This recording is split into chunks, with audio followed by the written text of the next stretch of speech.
Tonight, we're tagging along with DTE crews as they work to restore power in Metro Detroit. DTE is doing the best it can, making progress restoring power around Metro Detroit, but it's certainly not enough for the customers who will have to wait days to get life back to normal. Meantime, today, Rod Maloney accompanied a crew working to get those lights back on for you, and also had a chance to speak with DTE's COO about things the company needs to do to prevent these kind of outages in the future. DTE crews have fanned out all across Metro Detroit. They're making significant progress in getting the lights back on. But as we step back from this, the question becomes, how do they prevent this down the line?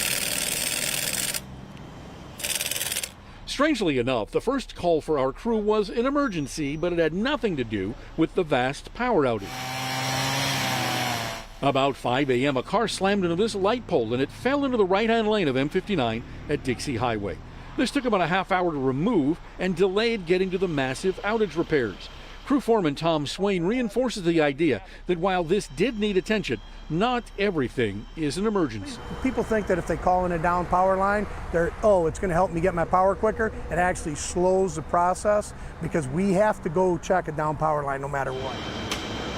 Next, it was on to Orchard Lake, where wind-whipped trees gave way, landed on power lines, and turned out the lights for the entire neighborhood of about 200 homes.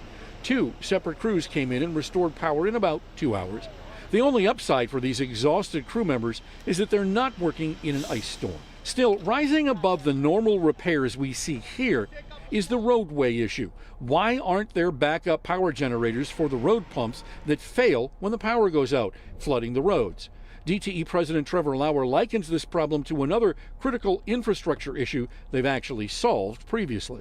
Great examples, the hospital systems, right? We know exactly which hospital system, what their backup generation is, and if they don't have backup generation, what additional lines do we need to feed them with? So we need to do some of that same infrastructure coordination with the other organizations. In the end, going forward, Lauer says that there are a couple of things that they have to do.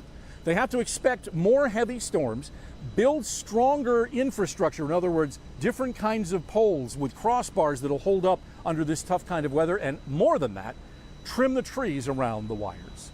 In Orchard Lake, Rod Maloney, Local 4. Trevor Lauer tells us he intends to sit down with the Great Lakes Water Authority and MDOT to try and get those sorely needed backup generator issues solved soon.